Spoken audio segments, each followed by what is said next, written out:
بسم الله الرحمن الرحيم. الحمد لله نحمده ونستعينه ونستغفره ونؤمن به ونتوكل عليه ونعوذ بالله من شرور أنفسنا ومن سيئات أعمالنا من يهده الله فلا مضل له ومن يضلله فلا هادي له ونشهد أن لا إله إلا الله وحده لا شريك له ونشهد أن سيدنا وحبيبنا وشفيعنا ومولانا محمدا عبده ورسوله صلى الله تعالى عليه وعلى آله وأصحابه وأزواجه وذرياته وبارك وسلم تسليما كثيرا كثيرا. أما بعد فقد قال الله تبارك وتعالى في القرآن المجيد والفرقان الحميد: إن الله لا يظلم الناس شيئا ولكن الناس أنفسهم يظلمون. وقال الله تبارك وتعالى: ولا تحسبن الله غافلا عما يعمل الظالمون. وقال الله تبارك وتعالى: ويوم يعض الظالم على يديه يقول يا ليتني اتخذت مع الرسول سبيلا يا ويلتى ليتني لم أتخذ فلانا خليلا. وقال الله تبارك وتعالى: ألا لعنة الله على الظالمين. وقال الله تبارك وتعالى: لا إله إلا أنت سبحانك إني كنت من الظالمين. وقال الله تبارك وتعالى: ربنا ظلمنا أنفسنا وإن لم تغفر لنا وترحمنا لنكونن من الخاسرين. وقال النبي صلى الله عليه وسلم: الظلم ظلمات يوم القيامة. وقال النبي صلى الله عليه وسلم حينما علم أبي بكر الصديق الدعاء فقال: قل اللهم إني ظلمت نفسي ظلما كثيرا. وقال النبي صلى الله عليه وسلم: يقول الله عز وجل: حرمت علي الظلم فلا تظالموا فيما بينكم. وقال النبي صلى الله عليه وسلم: اتق دعوة المظلوم فإنه ليس بين الله وبينه حجاب. صدق الله مولانا العظيم وصدق رسوله النبي الكريم ونحن على ذلك لمن الشاهدين والشاكرين والحمد لله رب العالمين. يا رب صل وسلم دائما أبدا على حبيبك خير الخلق كلهم. محترم بزرگوں اور دوستو، اللہ کے فضل اور احسان سے، اللہ کی عنایت اور کرم سے ہم اس وقت اللہ کے گھر میں جمع ہیں. اصل مقصد ہے جمعے کی نماز ادا کرنا، اور اس سے پہلے اس 1-1.5 گھنٹے میں دین کی بات بولنا اور دین کی بات سننا.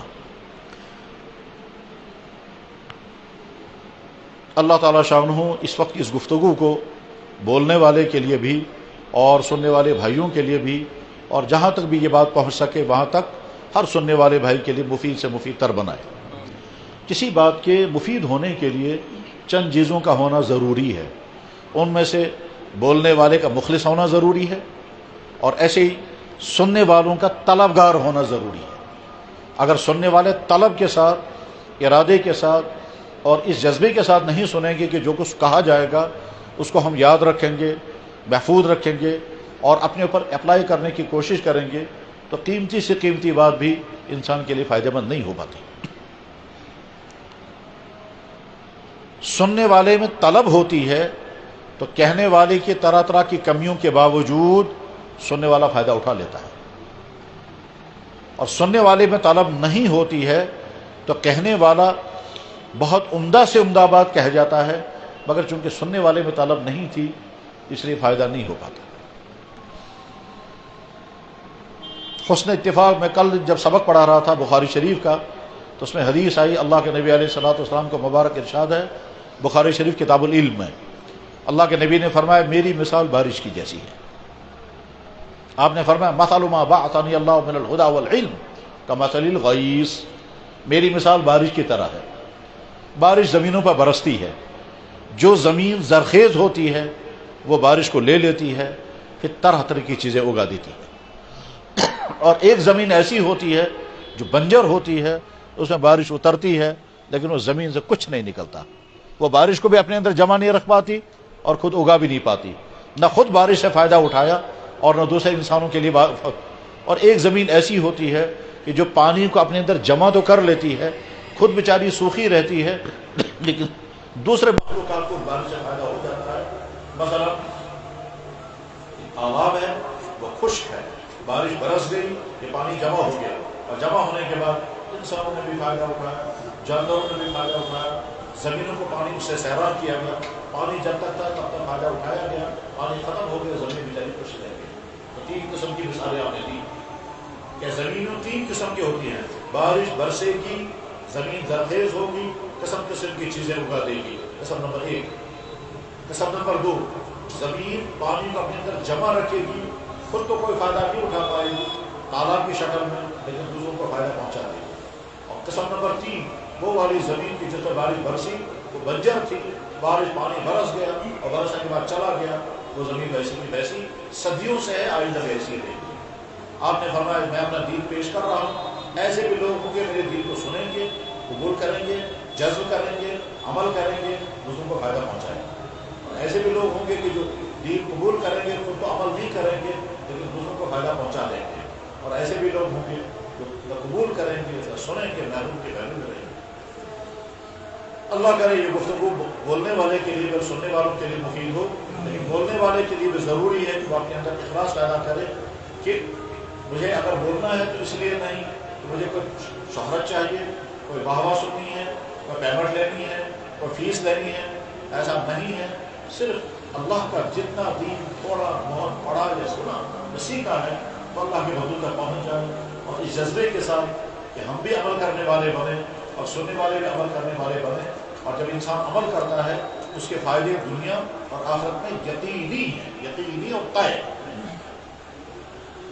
نیتوں کا ہمیشہ صحیح ہونا ضروری ہے، انما الاعمال بالنیات۔ حضرات جب انسان کو بات کرنی ہوتی ہے تو انسان سوچتا ہے کہ مجھے کس ٹاپک پر بات کرنی ہے، اور چونکہ سماج کی صورتحال تقریباً ہر جگہ ایک ہی جیسی ہے، خامیاں خرابیاں تقریباً ہر جگہ ایک ہی قسم کی، ایمانی خرابیاں، اخلاقی خرابیاں، سماجی برائیاں تقریباً ایک ہی جیسی ہیں، اس لیے کسی نئے سے نئے موضوع کو لے کر کے کوئی انوکھی بات کرنے سے زیادہ بہتر لگتا ہے کہ سماج میں جن چیزوں کی ضرورت ہے، معاشرے میں جن چیزوں کی ضرورت ہے، انہی چیزوں کو ٹچ کیا جائے، انہی چیزوں پر فوکس کیا جائے، انہی چیزوں کو بار بار کہا جائے، تاکہ سننے والے بھائیوں کو وہ چیز ملے جس کی انہیں ضرورت ہے، جس کی انہیں حاجت ہے، اور بجائے اس کے کہ وہ ٹاپک ہم اٹھائیں جس ٹاپک کا وقتی طور پر بیان کرنے میں مزہ پائے گا، سننے والوں کو بھی تھوڑی دیر کے لیے لطف آئے گا، مگر ان کی زندگی کی طرف کا کوئی تعلق نہیں۔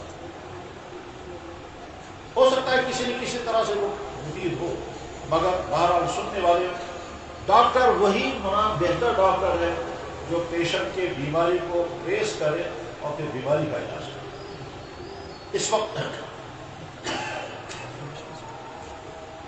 جن آیات کو میں نے پڑھا، جن احادیث کو میں نے پڑھا، ان آیات اور احادیث میں ایک مضمون بیان کرنا مقصود ہے۔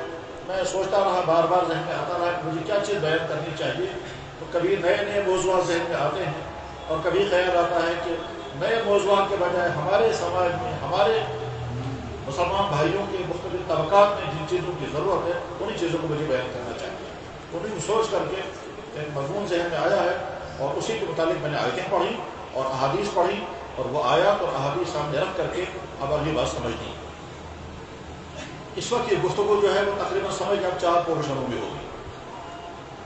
پہلا پورشن گفتگو کا یہ ہے کہ جو آیتیں میں نے پڑھی ہیں ان آیتوں کا مختصر ترجمہ، اور جو احادیث پڑھی ہیں ان احادیث میں مختصر ان احادیث کا ترجمہ پڑھنے کے بعد پھر آپ کو خود سمجھ میں آ جائے گا ٹاپک کیا ہے۔ اللہ تعالیٰ شاہ نے قرآن میں اور اللہ کے نبی نے اپنے مبارک ارشادات میں جن چیزوں کی سخت ترین مذمت کی ہے، جن چیزوں کو بہت ہی برا قرار دیا ہے، ان چیزوں میں ایک چیز ہے، اس کو کہتے ہیں ظلم، اس کو کہتے ہیں ظلم۔ یہ ظلم اللہ کو سخت ناپسند ہے، بلکہ کہیں کہیں ایسا لگتا ہے کہ کفر سے زیادہ ظلم ناپسند ہے۔ چنانچہ اللہ تعالیٰ ارشاد فرماتے ہیں میں انسانوں کو ظلم نہیں کرتا، انسان انسانوں کو ظلم کرتے ہیں۔ ایک آیت ان اللہ لا یظلم الناس شیئا ولکن الناس انفسهم یظلمون، بلا شبہ اللہ تعالیٰ کسی انسان پر کہیں ظلم نہیں کرتا، اگر ظلم کرتے ہیں تو انسان خود آپس میں ظلم کرتے ہیں۔ ایک جگہ اللہ تعالیٰ فرماتے ہیں تم مت سمجھو ظلم کرنے والوں سے اللہ غافل ہے، میں تو وقفہ دے رہا ہوں، موقع دے رہا ہوں، اور جب میرا فیصلہ آئے گا تو ظالم کا تباہ حال ہو جائے گا۔ ایک آیت میں اللہ تعالیٰ شاہ فرماتے ہیں ظلم کرنے والوں کو بہت بڑی لعنت، الا لعنۃ اللہ علی الظالمین۔ ایک جگہ اللہ تعالیٰ شان فرماتے ہیں وہ دن یاد رکھنا جس دن تم ظالم اپنی انگلیوں کو کاٹو گے۔ ویوم، وہ دن یاد رکھنا جس دن تم ظالم اپنی انگلیوں کو کاٹو گے اور افسوس کرو گے ہم نے نبی کی بات کیوں نہ مانی، افسوس کرو گے میں فلاں کو فالو کیوں کر رہا تھا، میں فلاں کے پیچھے کیوں چلتا رہا، میں برباد ہو گیا۔ تو انگلیوں کو کاٹو گا، قرآن نے وہاں کہا تم ظالم۔ اللہ جل شانہ نے قرآن کریم میں دو نبیوں کے جملے نقل کیے۔ ایک نبی حضرت آدم علیہ السلام، وہ صرف نبی نہیں بلکہ انسانوں کے ابا ہیں، یعنی انسانیت کا آغاز ہی حضرت آدم علیہ السلام سے ہوا۔ تو آدم علیہ السلام نے جو دعا کی سال ہر سال اس دعا میں ظلم کا لفظ آیا، ربنا ظلمنا انفسنا، یا اللہ ہم نے اپنے پر ظلم کیا۔ اللہ کے عظیم الشان نبی کے حضرت یونس علیہ السلام جب وہ مچھلی کے پیٹ میں چلے گئے تو انہوں نے جو دعا پڑھی ہے وہ ہم سب لوگ پڑھتے ہیں، لا الہ الا انت سبحانک انی کنت من الظالمین۔ اس میں ترجمہ یہ ہے میں ظالموں میں سے ہوں، میں ظلم کرنے والوں میں سے ہوں۔ جناب رسول اللہ صلی اللہ علیہ وسلم نے ارشاد فرمایا الظلم ظلمات یوم القیامہ، ظلم قیامت کے دن اندھیرا ہی اندھیرا ہوگا، اندھیرا ہی اندھیرا ہوگا۔ اللہ کے نبی علیہ السلام نے ارشاد فرمایا، بخاری کی حدیث ہے یہ، اللہ کے نبی علیہ السلام نے ارشاد فرمایا اتقی دعوت المظلوم، مظلوم کی بددعا سے بچو، مظلوم کی آہوں سے بچو، فإنہ لیس بین اللہ وبین حجاب، اللہ اور اس کے مظلوم کی آہ کے بیچ میں کوئی پردہ نہیں، کوئی رکاوٹ نہیں، یعنی یہاں سے آہ نکلی اور سیدھے اللہ تک پہنچ جاتی ہے۔ تو ایک حدیث میں ہے یہ مظلوم چاہے کافر کیوں نہ ہو، اللہ تعالیٰ شاہ اس کی بھی آواز فوراً سن لیتے ہیں، ولو کان کافرا۔ اللہ کے نبی علیہ السلام کا ارشاد ہے، اور وہ حدیث حدیث قدسی ہے۔ حدیث قدسی اس حدیث کو کہتے ہیں کہ جس حدیث میں اللہ کے نبی اللہ کا ریفرنس دے کر پھر بات کہتے ہیں۔ جناب رسول اللہ صلی اللہ علیہ وسلم جب کوئی بات ارشاد فرماتے ہیں تو کو کہیں گے حدیث، لیکن اس میں بیچ میں اللہ کا حوالہ نہیں آتا۔ مثلا ہم سب لوگ جانتے ہیں مشہور حدیث ہے انما الاعمال بالنیات، جس میں اللہ کا حوالہ بیچ میں نہیں آیا، بلکہ وہ حدیث اس طرح سے آئی کہ حضرت فاروق اعظم رضی اللہ عنہ اس حدیث کو بیان کرنے والے، اس حدیث کو انما الاعمال بالنیات والی حدیث کا نقل کرنے والے فاروق اعظم ہیں، اور امام بخاری نے بھی اس حدیث کو نقل کر سب سے پہلے اسی حدیث کو نقل کیا۔ بخاری شریف حدیث کی سب سے عظیم الشان کتاب مانی جاتی ہے، اس کی پہلی حدیث انما الاعمال بالنیات ہے، جو تقریباً ہم میں سے اکثر لوگوں کو زبان پر ہوتی ہے، انما الاعمال بالنیات۔ تو امام بخاری کہتے ہیں کہ میں نے یہ حدیث جس سلسلہ سند کے ساتھ مجھ تک حدیث پہنچی ہے اس کو بیان کرتے ہیں۔ مطلب امام بخاری یوں کہیں کہ مجھ سے حدیث یہ بیان کی، میری یہ حدیث مجھے سنائی ہے امام حمیدی نے، اور حمیدی نے یہ حدیث سنی ہے اپنے استاد سفیان سے، اور سفیان نے یہ حدیث سنی ہے اپنے استاد یحییٰ سے، اور یحییٰ نے یہ حدیث سنی ہے اپنے استاد ابن ابراہیم سے، اور ابراہیم نے یہ حدیث سنی ہے اپنے استاد علقمہ سے، اور علقمہ کہتے ہیں کہ ہم نے مسجد نبوی میں فاروق اعظم سے یہ حدیث سنی ہے۔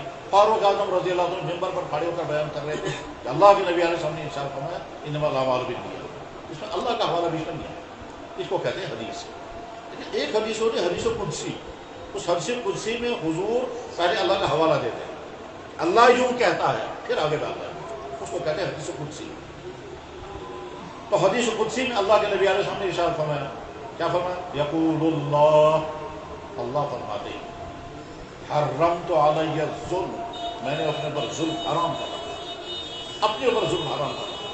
حرم یقول اللہ یہ فرماتے ہیں حرمت علی الظلم، میں نے اپنے پر ظلم حرام کر رکھا ہے، فلا تظالموا فیما بینکم، تم آپس میں ایک دوسرے پر تم بھی ظلم مت کرو۔ بس ان آیات اور احادیث کو سامنے رکھ کر کے ہم کو سمجھ میں آ جانا چاہیے کہ ظلم انتہائی بدترین چیز ہے، انتہائی بدترین چیز ہے۔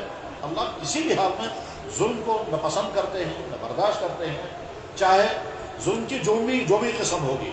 سب سے زیادہ جس چیز پر نفرت کا اظہار اللہ اور اللہ کے نبی نے کیا ہے وہ ظلم ہی ہے۔ بس یہ تو ہے اس مضمون کی تمہید، جو مضمون ابھی ہم کو سمجھنا ہے۔ میرے بھائیوں، ظلم کی کم سے کم 3 قسمیں ہیں۔ ظلم کی پہلی قسم وہ ہے جو انسان اپنے اوپر کرتا ہے۔ انسان کا اپنے پر ظلم کرنے کی مثالیں خود قرآن میں اور حدیث میں موجود ہیں۔ آدم علیہ السلام نے جب دعا کی ربنا ظلمنا انفسنا، یا اللہ ہم نے اپنے پر ظلم کیا ہے، تو یہاں یہ ظلم دوسروں پر نہیں، اپنے اوپر ظلم کرنے کی بات کہہ رہے ہیں۔ حضرت یونس علیہ السلام جب دعا کر رہے ہیں تو اس میں کہتے ہیں کیا دعا کرتے ہیں؟ لا الہ الا انت سبحانک انی کنت من الظالمین، یا اللہ میں ظالموں میں سے۔ تو یہ اپنے پر ظلم کی مثال ہے۔ صحابہ کرام میں سب سے اونچا مقام تھا حضرت صدیق اکبر رضی اللہ تعالیٰ عنہ کا۔ تو صدیق اکبر رضی اللہ تعالیٰ عنہ کا اونچا مقام طے ہے، یہ مسلم ہے، اس میں کوئی شک ہی نہیں ہے۔ صدیق اکبر رضی اللہ تعالیٰ عنہ جناب رسول اللہ صلی اللہ علیہ وسلم سے عرض کرتے ہیں، یا رسول اللہ میں نماز کے اخیر میں دعا مانگنا چاہتا ہوں، کون سی دعا مانگوں؟ ہم لوگ تو پڑھتے ہیں نا، رب اجعلنی مقیم الصلاۃ من ذریتی، ہم لوگ عام طور پر یہ دعا پڑھتے ہیں۔ کچھ لوگ ربنا آتنا فی الدنیا حسنہ پڑھتے ہیں، یہ بھی صحیح ہے۔ لیکن صدیق اکبر رضی اللہ تعالیٰ عنہ جب حضرت رسول اکرم صلی اللہ علیہ وسلم سے درخواست کی، یا رسول اللہ مجھے کوئی دعا سکھائیے جو دعا میں نماز کے بعد پڑھا کروں گا، تو آپ کو جو دعا سکھائی گئی وہ وہی ہے، اللہم انی ظلمت نفسی ظلما کثیرا، یا اللہ میں نے اپنے پر بہت ظلم کر رکھا ہے۔ تو صدیق اکبر نے کون سا ظلم اپنے پر کیا؟ وہ تو الگ بحث ہے، لیکن گویا ظلم کی ایک قسم وہ ہے جو انسان اپنے اوپر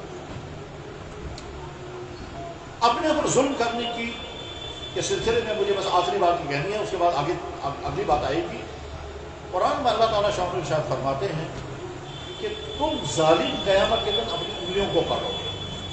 تو تم ظالم سے مراد وہ نہیں ہے کہ تم نے دوسروں پر ظلم کیا ہوگا، بلکہ تم ظالم سے مراد وہ ہے جو نے اپنے پر ظلم کیا۔ تم اپنی انگلیوں کو کاٹ کر کے افسوس کرو گے کہ میں نے فلانے کو فالو کیا، میں فلاں کے پیچھے پیچھے چلتا رہا، میں نے فلانے کا فیشن قبول کیا، میں نے فلانے کو اپنا رول ماڈل بنایا، اس کی وجہ سے میں برباد ہو گیا۔ تو گویا یہ ظلم دوسرے پر نہیں ہے، یہ اپنے پر ظلم ہو رہا ہے، اور اس کی بنیاد پر انسان قیامت کے دن انگلیاں کاٹے گا۔ وَيَوْمَ وہ دن یاد رکھیں، سدو تجو تو یاد، یا اب دکھ انگلیاں کاٹو گے تو اتن ہی تو سے الظالم اللہ ہم تم ظالم اپنی انگلیوں کو کاٹو گے، یقول افسوس کے ساتھ کہو گے، یا ویلتا ہائے افسوس، لیتنی لم اتخذ فلانا خلیلا، میں نے فلانے کو اپنا دوست نہ بنایا ہوتا، میں نے فلاں کے پیچھے نہ چلا ہوتا، میری فلاں قسم کی کمپنی نہ رہی ہوتی، میں فلاں ویب سائٹیں نہ دیکھتا ہوتا، میں نے فلاں یہ جو کچھ تم نے کیا ہوگا اس کرنے کی وجہ سے تم چونکہ برباد ہو گئے ہوں گے، اس بربادی کا گویا الزام تم دوسروں پر لگا کر کے کہو گے فلاں کے ساتھ میں اٹھا بیٹھا، نبی کی بات تو میں نے نہ مانی اور ان کی بات مانی اور ان کے نقشہ قدم پر چلتا رہا، ان کو جیسا بننے کی کوشش کی، نتیجہ ہوگا میں نے اپنے آپ کو برباد کیا۔ اس آیت میں ظلم کی وہ والی قسم بیان ہو رہی ہے جو انسان اپنے اوپر کر رہا ہے۔ اس کے معنی ہے کہ ظلم کی ایک بہت بڑی قسم وہ ہے جو انسان دوسروں پر نہیں اپنے اوپر کرتا ہے۔ اب ہم چند مظالم دیکھیں گے جو انسان اپنے اوپر کرتا ہے۔ میرے بھائی، اس انسان کے پاس کیا کیا چیزیں ہیں؟ نمبر 1 جسم، نمبر 2 الحمدللہ ہمارے پاس ایمان ہے، تو ایمان اور جسم۔ تیسری چیز کیا؟ کردار، کیریکٹر، اخلاق۔ تو ہمارے پاس ایک ہے ایمان، ایک ہے جسم اور ایک ہے کیریکٹر، کردار۔ جو انسان اپنے اوپر ظلم کرتا ہے، یہ تینوں بڑی نعمتوں میں سے کسی ایک نعمت پر ظلم کرتا ہے۔ مثلا اللہ نے ایمان ادا کیا، اب یہ ایسی حرکت کرے گا جس حرکت کے نتیجے میں ایمان چھن جائے گا، جیسا کہ بہت جگہوں پر ہوا۔ چاہے وہ اپنے آپ کو دھوکہ دے کر سمجھتے ہوں کہ کچھ نہیں ہوا اور اس سے کچھ نہیں ہوتا، ہم سے کیا کیسے، جیسے بہت سارے لوگوں کو یہ دھوکہ لگ رہا ہے، ہم سے کیا کیسے، اور ایسی ایکشنیں کریں گے جس کے بعد ایمان کو ختم ہو گیا، ایسے جملے پڑھیں گے جس کے بعد ایمان ختم ہو گیا، اسمبلی میں وہ چیزیں پڑھیں گے جس کے بعد ان کا ایمان ختم ہو گیا۔ یہ سب سے بڑا ظالم ہے کہ اپنے پر کرتا ہے کہ اللہ نے تم کو ایمان عطا فرمایا تھا اور تم نے لاؤبالی پن میں، بے خیالی میں، ٹالرنس دکھاتے ہوئے اور نہ جانے کن کن چیزوں کا شکار ہو کر کے تم نے وہ حرکت کی، تم نے وہ جرم کیا جس کے نتیجے میں تمہارا ایمان چھن گیا، اور نہ صرف تمہارا چھن گیا بلکہ تم اوروں کا بھی ایمان چھننے کا ذریعہ بنے۔ یاد رکھنا چاہیے، ایمان جہاں بہت قیمتی دولت ہے وہیں بہت نازک بھی ہے۔ یہ نازک اس درجے کا ہے کہ بعض دفعہ انسان سمجھتا ہے میرے پاس ایمان ہے مگر ایمان بھی تک چکا ہوتا ہے۔ ایسا بھی ہو سکتا ہے کہ ایک انسان نے بہت بڑے بڑے جرم کیے، مگر ان جرموں کی بنیاد پر ہم یہ کہیں گے تم بہت بڑے مجرم ہو پر ایمان نہیں کیا۔ مثلا خدا نہ خاصہ کسی انسان نے بڑے بڑے گناہ سارے کر ڈالے، ماں باپ کی نافرمانی کی، شراب پی، چوری کی، غلط تعلقات جوڑے، فراڈ کیا، وغیرہ جتنے بڑے بڑے اسلام میں گناہ ہیں وہ سارے گناہ کیے ہیں. ہم کہیں گے بہت گنہگار ہے، بہت گنہگار ہے، لیکن ایمان سے باہر نہیں نکلا، بیموں میں نہیں، اب ایمان والا ہے. لیکن اس کے مقابلے میں فرض کیجئے ایک انسان کا بظاہر کیریکٹر بہت اچھا ہے، اخلاق بہت اچھے ہیں، یہ چاہے بزنس مین ہے، چاہے یہ ٹریڈر ہے، چاہے کوئی افسر ہے، چاہے جو بھی ہے، کیریکٹر بہت اچھا ہے، اخلاق بہت اچھا ہے، مزاج بہت نرم ہے، ڈیوٹی کا بڑا پابند ہے، کسی کو نقصان نہیں پہنچاتا، کسی کو ضرر نہیں پہنچاتا، مگر ایک جملہ ایسا بول گیا جس کے نتیجے میں اس کا ایمان ختم ہو گیا. خدا نخواستہ اگر کسی کی زبان پر آ گیا، کیا آ گیا؟ کہتے ہیں اللہ تعالیٰ بہت رحم کرنے والا ہے. مجھے تو نہیں لگتا وہ رحم کرنے والا ہے. کس انسان کو ایسی حالت کر دی، کہاں ہے خدا کا رحم؟ بس یہ اس نے گویا خدا کی ذات پر اٹیک کیا، یہ ایمان ختم ہو گیا. اس نے اللہ کی ذات کے بارے میں جو کمنٹس کیے، اس کے بعد پھر اس کا ایمان ختم ہو گیا. وہ تو نہیں سمجھے گا میرا ایمان ختم ہو گیا، اس کے گھر والے اس کے کلی نہیں سمجھیں گے ایمان ختم ہو گیا، اس کے دائیں بائیں جتنے لوگ ہیں وہ بھی سمجھیں گے کہ مسلمانی، مگر حقیقت کے اندر سے ایمان ختم ہو گیا. قرآن میں اللہ تعالیٰ شان و فرماتے ہیں وَمِنَ النَّاسِ مَن يَقُولُ آمَنَّا بِاللَّهِ وَبِالْيَوْمِ الْآخِرِ وَمَا هُم بِمُؤْمِنِينَ. بہت سارے وہ لوگ ہیں جو سمجھتے ہیں کہ ہم مومن ہیں، مگر وہ مومن نہیں ہیں. اور یہ اللہ جل شانہ اس وقت بیان فرمایا جب مکہ مکرمہ میں مدینہ طیبہ میں اللہ کے نبی کے ساتھ دائیں بائیں لوگ کھڑے تھے. جن کے بارے میں کہا گیا؟ منافقین کے بارے میں کہا گیا. وہ سب ظاہر کرتے تھے ہم مسلمان ہیں، دعویٰ بھی کرتے تھے، ایمان والا ہونے کے ناطے، ظاہری ایمان والا ہونے کے ناطے تمام ایمانی کاموں میں شامل بھی رہتے تھے، حتیٰ کہ بڑے اہم ترین سفروں میں وہ موجود رہے اور بڑے فخر کے ساتھ کہتے تھے جناب آپ تو اللہ کے نبی ہیں. قرآن کریم میں اللہ تعالیٰ فرماتے ہیں کہ ایک مرتبہ کوئی واقعہ ہوا تھا، واقعہ بیان کرنے کا وقت نہیں ہے، اور واقعہ جب ہوا ہے تو اللہ کے نبی علیہ السلام نے ایک بڑے رئیس کو بلایا، اور وہ رئیس کو بلا کر کے کہا تھا آپ نے میرے بارے میں کیا کہا ہے، تم نے کیا کہا میرے بارے میں؟ اس نے وہاں سے کہا جناب آپ کے بارے میں ہم کیا کہہ سکتے ہیں، آپ تو اللہ کے نبی ہیں، ہم تو اعلان کرتے ہیں آپ اللہ کے نبی ہیں، ہم گواہیاں دے رہے ہیں آپ اللہ کے نبی ہیں. اللہ کے نبی علیہ السلام نے جب یہ بات سنی خاموش رہے. وہ جو ان کے خلاف دعویٰ تھا، ان کے خلاف جو شکایت آئی تھی، آپ نے اس شکایت کے بارے میں کچھ نہیں کہا. جب اس نے جواب میں کہا ہم تو آپ کے بارے میں کوئی غلط بات کہہ ہی نہیں سکتے ہیں، ہم تو آپ کو اللہ کا نبی مانتے ہیں. تو اللہ کے نبی علیہ السلام نے اس پر کوئی ایکشن نہیں لیا، کچھ نہیں فرمایا، بس خاموش رہے. یہ شخص جب چلا گیا تو آیت نازل ہو گئی جس میں اللہ تعالیٰ شان و فرماتے ہیں وہ جو منافق آپ کے پاس آئے تھے اور وہ کہتے تھے ہم گواہی دے رہے ہیں آپ اللہ کے نبی ہیں. اللہ تعالیٰ فرما رہا ہے میں گواہی دے رہا ہوں، وہ جھوٹ بول رہا ہے. اذا جاء المنافقون قالوا نشهد انك لرسول اللہ. وہ منافقوں کی ٹیم آئی تھی آپ کے پاس، وہ کہتا تھا نشهد، ہم اعلان کرتے ہیں، گواہی دیتے ہیں انك رسول اللہ، آپ اللہ کے رسول ہیں. اللہ فرماتے ہیں واللہ یشهد ان المنافقین لکاذبون، ہم گواہی دے رہے ہیں وہ جھوٹ بول رہے ہیں، زبان سے وہ کہہ رہے ہیں. تو سب سے بڑا ظلم انسان کا اپنے اوپر یہ کہ آدمی اپنے آپ کو ایمان سے محروم کر دے، یا تو پہلے سے محروم ہے تو یہ بھی اپنے اوپر ظلم کر رہا ہے، اور اگر ایمان والا تھا اور پھر ایمان سے محروم ہو گیا یہ دوسرا بڑا ظلم ہے. قرآن میں اللہ تعالیٰ شان فرماتے ہیں الذین آمنوا، جنہوں نے ایمان لایا، ولم یلبسوا ایمانہم بالظلم، جنہوں نے اپنی ایمان کے ساتھ ظلم نہیں آنے دیا. کہ کون سا ظلم ہے بات؟ جواب ہے کفر اور شرک. ایمان قبول کرنے کے بعد نہ کوئی ایسا کام کیا جو کافرانہ ہو اور نہ ایسا کام کیا جو مشرکانہ ہو، ایمان کو خالص رکھا. اللہ تعالیٰ فرماتے ہیں امن ان کے لیے ہوگا، چین سکون ان کے لیے ہوگا، زندگی آرام دہ زندگی ان کی ہوگی.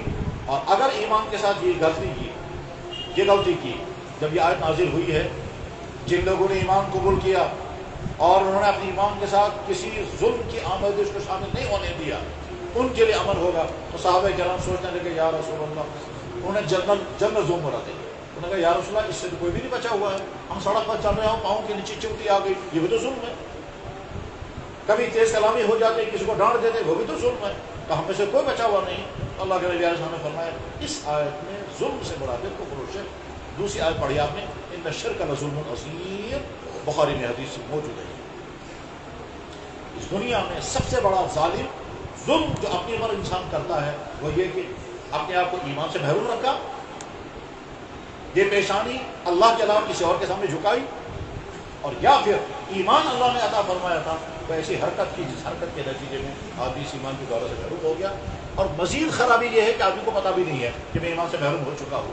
وہ کینسر پیشنٹ جس کو معلوم ہے کہ مجھے کینسر ہو گیا ہے وہ فکر تو کرے گا، لیکن وہ کینسر پیشنٹ جس کو پتہ ہی نہیں ہے کہ مجھے کینسر ہو گیا ہے وہ اپنے علاج بھی نہیں کرے گا اور اندر سے کینسر پھیل رہا ہوگا یہاں تک کہ فورتھ اسٹیج آ جائے گا. اور اس کے بعد ڈاکٹر کہتے ہیں بھائی اب اس کا بدکاری اب تک خدمت کرو آگے کچھ نہیں ہوگا، ان کے کینسر پھیل چکا. ظلم جو انسان اپنے اوپر کرتا ہے اس کی سب سے پہلی قسم یہی ہے. اب ہر آدمی کو دیکھنا ہے کہ اگر میں اب تک محفوظ ہوں الحمدللہ، اور اگر آئندہ ایسا مرحلہ آ گیا جس میں خدا نخواستہ ایسی بات کہنے کا آرڈر آ گیا، ایسی بات کہنے کی لالچ آ گئی، ایسی حرکت کرنے کا کنفیوژن ہو گیا، اس وقت آدمی کو فیصلہ کرنا ہے کہ مجھے یہ کرنا ہے تو ایمان گیا، اور ایمان بچانا ہے تو اس سے مجھے مقابلہ کرنا. بس ہر آدمی کو سمجھنا ہے یہ ظلم میں اپنے اوپر نہیں کر سکتا کہ اللہ نے مجھے ایمان کی دولت عطا فرمائی ہے اور اپنے آپ کو میں ایمان سے محروم کر دوں. بخاری بھی حدیث ہے، میں حدیث کے الفاظ سنا دیتا ہوں. فرمایا جناب رسول اللہ صلی اللہ علیہ وسلم ثلاث، تین صفات، تین باتیں وجد فیہ، جس کے اندر یہ تین چیزیں آ گئی، یجد حلاوت الایمان، اس کو ایمان کا مزہ آ جائے گا، اس کو ایمان کا ٹیسٹ آ جائے گا، اس کو ایمان کا ذائقہ مل جائے گا. ان میں سے ایک ہے اللہ اس کے رسول کے ساتھ اتنی محبت ہو کہ اتنی محبت ہو کسی کے ساتھ نہیں. نمبر دو، کسی انسان کے ساتھ وہ محبت کرے صرف اللہ کے لیے اور کوئی مقصد نہیں ہے، نہ رشتہ داری ہے، نہ کوئی دنیاوی مفاد ہے، نہ بزنس مسئلہ ہے، نہ ملازمت ہے، نہ دفتر ہے، کچھ نہیں، اللہ کی رضا کے لیے مجھے اس سے محبت ہے. بعض دفعہ لوگ کہتے ہیں جناب مجھے اللہ کے لیے آپ سے محبت ہے، اور ہوتی یقیناً ہوتی. میں ابھی چند واقعات اگر سناؤں گا آپ میں اچانک وہ فوراً محبت آ جائے گی انسانوں کی جن کا واقعہ میں سناؤں گا اور آپ کو جانتے ہی نہیں. یقیناً ایسا ہوتا ہے. صحابہ کے ہمارے دل میں محبت ہے، ہمارا ان سے کون سا دنیا میں مفاد ہے؟ کوئی. جن اولیاء کے ذریعے کشمیر میں اسلام آیا ان کی محبت کشمیریوں کے دلوں میں کتنی ہے؟ اس لیے ایسا تو ہر شے کے صرف اللہ اس کے رسول کی محبت. تیسری چیز ثلاث، تین باتیں جس آدمی کے اندر ہوں گی، یجد حلاوت الایمان، اس کو ایمان کا مزہ آئے گا، اللہ اس کے رسول کے ساتھ ساتھ زیادہ محبت ہو، کسی انسان کے ساتھ محبت کرے مگر اللہ کے رضا کے لیے. اور تیسری چیز پر وہ ہے سمجھنے کی ہے کیا، یکرہ ان یعود الی الکفر کما یکرہ ان یقذف بالنار.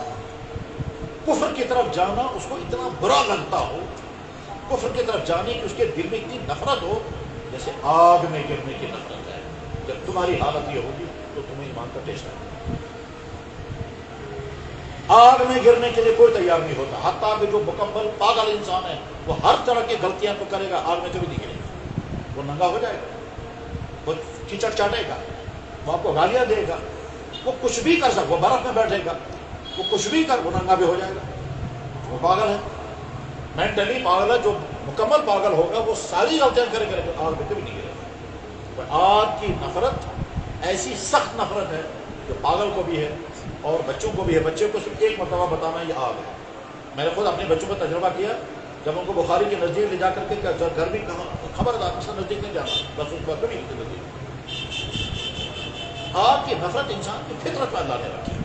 اللہ کے نبی فرما رہے ہیں کفر کی طرف جانا، جبکہ اللہ نے تم کو کفر سے بچایا اور پھر تم کفر کی طرف جاؤ گے تو تمہارے کفر کی طرف جانے میں اتنی نفرت اس کی ہونی چاہیے کہ جیسے تم آگ میں گرنے کو برا سمجھتے ہو ویسے ہی تم سمجھو گے تو اب سمجھے کہ ہاں تم کو ایمان کا ٹیسٹ آئے گا. 12 ظلم کی پہلی والی قسم وہ ہے جو انسان اپنے اوپر کرتا ہے اور اپنے آپ کو ایمان سے محروم کرتا ہے. اب ہر آدمی کو جو جس جگہ ہے، جو جس پلیٹ فارم پر ہے، جو جس ادارے میں ہے، جو جس فورم میں ہے، جو جس جگہ ہے، چاہے کوئی سکول میں ہے، کسی دفتر میں ہے، کسی سڑک پر ہے، کہیں بھی ہے، ہر آدمی کو دیکھنا ہے کہ میں اپنی زبان سے اور اپنے حرکتوں سے کوئی ایسی چیز نہیں کروں گا جس کے نتیجے میں میرا ایمان چھن جائے. سمجھ لینا چاہیے اس کائنات کی تمام چیزیں مخلوق ہیں. مخلوق کو خالق کا درجہ دینا، مخلوق کو خالق کا درجہ دینا اور خالق مان کر پھر اس کے سامنے جھکنا، خالق مان کر پھر اس کے سامنے اس سے امیدیں وابستہ کرنا، اسی کا نام شرک ہے. قرآن میں اللہ تعالیٰ فرماتے ہیں لا تسجدوا للشمس ولا للقمر، نہ کسی سورج کو سجدہ کرنا، نہ کسی چاند کو سجدہ کرنا. سجدہ اگر کرو گے تو اس کو کرنا جس نے سورج و چاند کو پیدا کیا. اس لیے ایمان والا نہ کبھی سوریہ نمسکار کرے گا، ایمان والا نہ کبھی دھرتی ماتا کہے گا، ایمان والا نہ کسی جانور کو پوجے گا، ایمان والا نہ کسی کیڑے مکوڑے کو خدا مانے گا، ایمان والا صرف ایک اللہ کو۔ اس کے علاوہ باقی تمام مخلوقات ہیں، سب اللہ کے سامنے بے بس ہیں۔ ظلم کی پہلی اور بدترین قسم وہ ہے کہ جو انسان اپنے ایمان کے باوجود آدمی کو اس قوم کا شکار بنا دے۔ ظلم کی دوسری قسم جو انسان اپنے اوپر کرتا ہے، اللہ نے یہ جسم عطا کیا اور یہ جسم مکمل جسم ہے، اس میں کوئی کمی نہیں رکھی، ویسے اللہ تعالیٰ شان و دوسرے انسانوں کو دکھانے کے لیے کسی انسان کا ابنارمل بے بیچتا ہے دنیا میں، تاکہ باقیوں کو سمجھ میں آ جائے کہ تم کو جو نعمت میں نے دی ہے اس کو دیکھ کر کے نعمت کی قدر کرو۔ دنیا میں اندھے بھی آتے ہیں، وہ اندھے مشکلات کی زندگی برداشت کرتے ہیں، ورنہ بیناؤں کے لیے ہے۔ تم سمجھو اللہ نے تم کو نابینا نہیں بنایا، ورنہ اس بیچارے کا حال دیکھو کیا ہے، تمہارا حال بھی یہی ہوتا۔ تو نابینا انسان خاموش زبان میں کہتا ہے اے آنکھ والو اپنی آنکھوں کی قدر کرو۔ مجھے یاد ہے میں ایک دفعہ ایک نابینا سے ملا، اس نے اتفاق، وہ نابینا تھے، عالم تھے، حافظ تھے، قاری تھے، بہترین شاعر تھے اور نابینا تھے۔ تو میں نے ان سے کہا قاری نور اللہ ان کا نام تھا، قاری نور اللہ آپ نے سنا ہم نے آپ شاعری بھی کرتے ہیں؟ کہنے لگا ہاں۔ میں نے کہا کوئی شعر سنائیے۔ تو قاری نور اللہ جو نابینا تھے وہ گزر بھی گئے، اچھا قرآن کا ایسا حافظ کہ الف لام میم سے والناس تک پڑھا اور کہیں اٹکے نہیں، عالمی مقابلہ حسن قرات میں شرکت کی تو فرسٹ نمبر پر آ گئے، اور نابینا انسان، اور ماں کے پیٹ سے نابینا دنیا میں۔ تو جب میں نے ان سے کہا کوئی شعر سنائیے تو اس نے شعر کیا سنایا؟ وہ شاعری کرتے تھے، کشری کے تفوت کرتے تھے، کہتے ہم سے کیا گلا ہے اے کشری ہم تو نابینا ہی ٹھہرے، یا ہم تو نابینا ہے اے کشری ہم سے کیا گلا ہے تمہیں، تم نظر والوں میں بھی میں نے بصیرت کی کمی پائی، تم نظر والوں میں نے بصیرت کی کمی، جو پتہ نہیں اس کا بے کیا کرا نکلتی۔ یعنی مثلا اللہ نے یہ پورا جسم عطا کیا، نہ اندھا بنایا، نہ بہرا بنایا، نہ پاگل بنایا، نہ ابنار پورا جسم۔ وہ انسان جو اپنے جسم کو برباد کرے گا وہ ظلم کر رہا ہے اپنے اوپر۔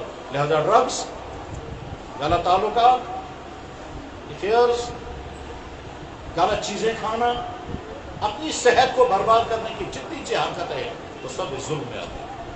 وہ اللہ تعالیٰ فرمائیں گے میں نے تو تجھے پورا جسم دیا تھا، تو کیا کھلا کھلا کر اپنے جسم کو برباد کر رہا ہے، تو کیسے اپنی صحت کو تباہ کر رہا ہے۔ میں نے تجھے سونے کے لیے رات دی تھی، تو رات بھر فیس بک پر رہ کر کے اپنی صحت کو بھی تباہ کر رہا ہے، اپنا پیسہ بھی برباد کر رہا ہے، اپنا مائنڈ سیٹ بھی خراب کر رہا ہے۔ میں نے تجھے صحت دی تھی اور اس صحت میں اچھے خیالات رکھے تھے، لیکن تو غلط سوسائٹی میں جا کر کے برے خیالات ہو، تو ہر انسان دیکھے کہ میں اپنے جسم پر ظلم تو نہیں کر رہا ہوں۔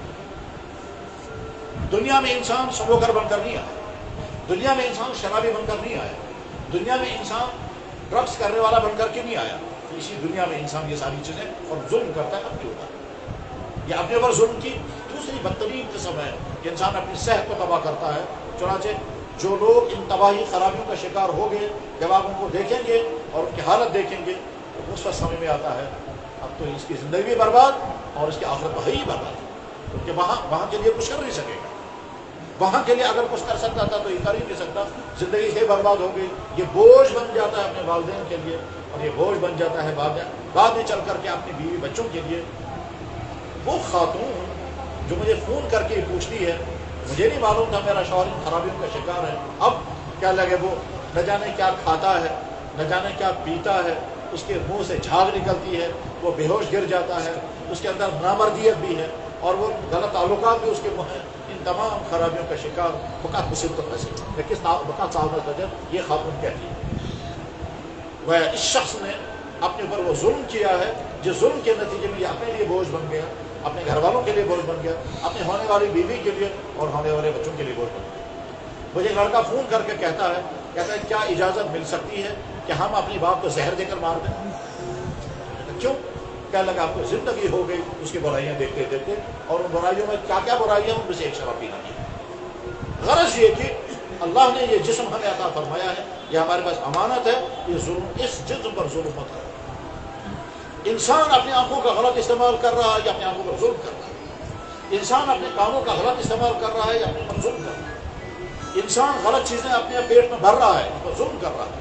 فرمایا جناب رسول اکرم صلی اللہ علیہ وسلم نے، بخاری میں حدیث ہے، اللہ کے نبی نے فرمایا قبر میں سب سے پہلے تمہارا پیٹ پھٹے تو دیکھو اس پیٹ کے اندر کیا کیا تم بھر رہے ہو۔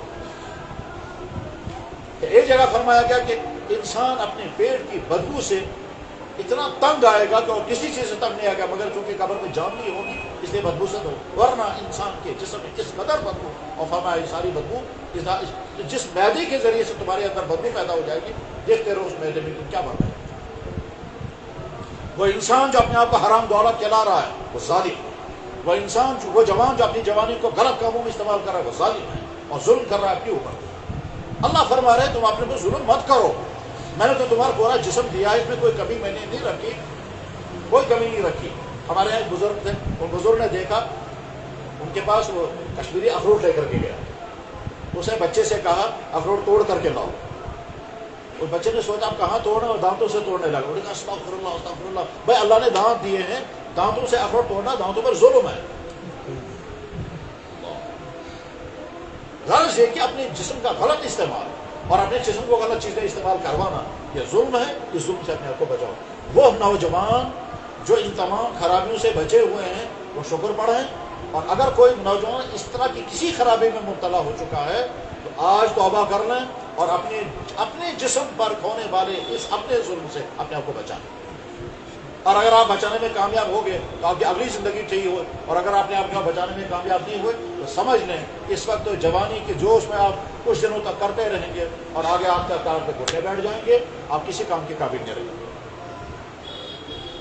اپنی صحت کی حفاظت اسلام کا آرڈر ہے، اسلام کا حکم ہے، اسی لیے اللہ کے نبی نے فرمایا وہ بات ارشاد فرمائی جو سوچ بھی نہیں سکتے تو اس وقت کے انسان، آپ نے فرمایا جو لوگ اپنے ہاتھ کے ساتھ نکاح کرتے ہیں ان پر لعنت۔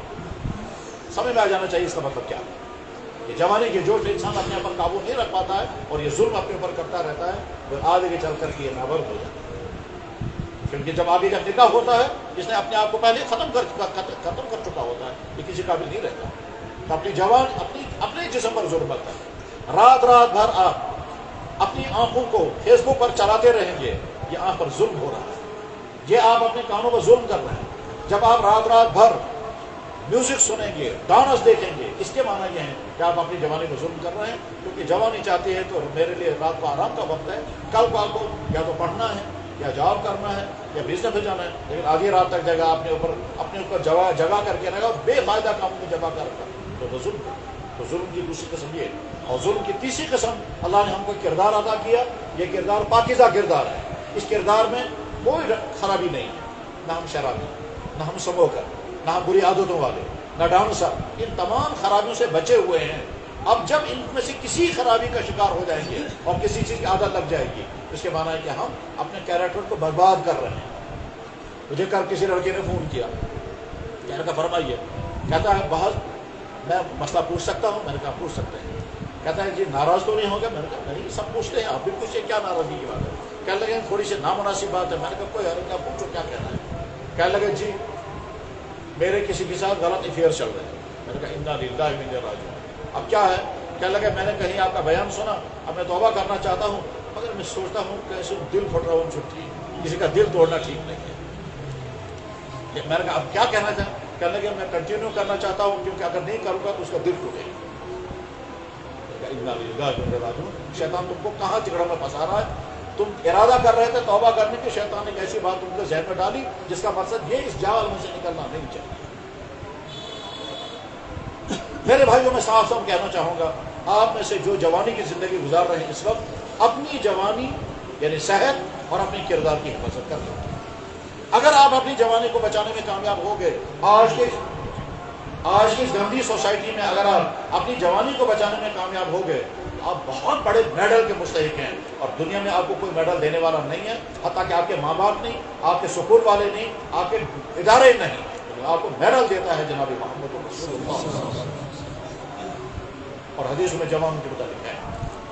اور اگر خدا نہ خواستہ کسی جوان نے اپنی جوانی برباد کی، چاہے ڈرگس، چاہے غلط تعلقات، چاہے فیشن، چاہے فضول خرچی، چاہے ڈانس، چاہے میوزک، چاہے آپ فیس بک چلاتے رہے رات بھر، اس کا معنی یہ ہے کہ آپ اپنی جوانی پر، اپنے جسم پر، اپنی صحت پر اور اپنے کردار پر کلہڑیاں چلا رہے ہیں اب ظالم کو۔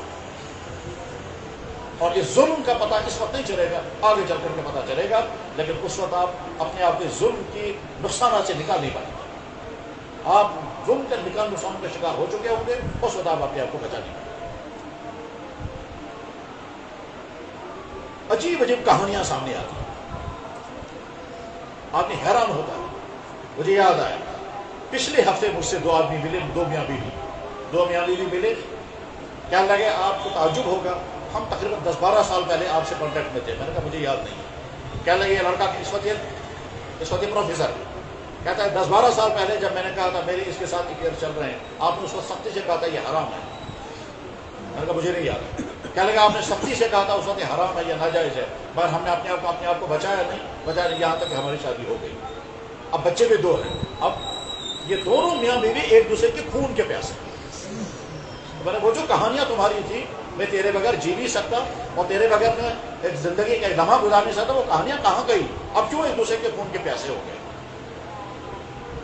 جس رشتے کی بنیاد زناکاریوں پر ہو, بدکاریوں پر ہو, غلط تعلقات کی بنیاد پر ہو, وہ رشتے کامیاب نہیں ہو سکتے. خیر, تو میں صاف یہ عرض کرنا چاہوں گا میرے تمام وہ نوجوان عزیز جو یہاں سن رہے ہوں گے, جن تک یہ بات پہنچتی ہوگی, میں اگر اپنے احساسات سامنے لانا چاہوں گا, یہ کہوں گا کہ میں اگر آپ کو نہیں جانتا, مگر اس کے باوجود مجھے آپ سے بہت محبت ہے, بہت ہی زیادہ محبت ہے, اس لیے کہ جن ماں باپوں کے تم بچے ہو وہ ماں باپ میرے دینی بھائی بہن.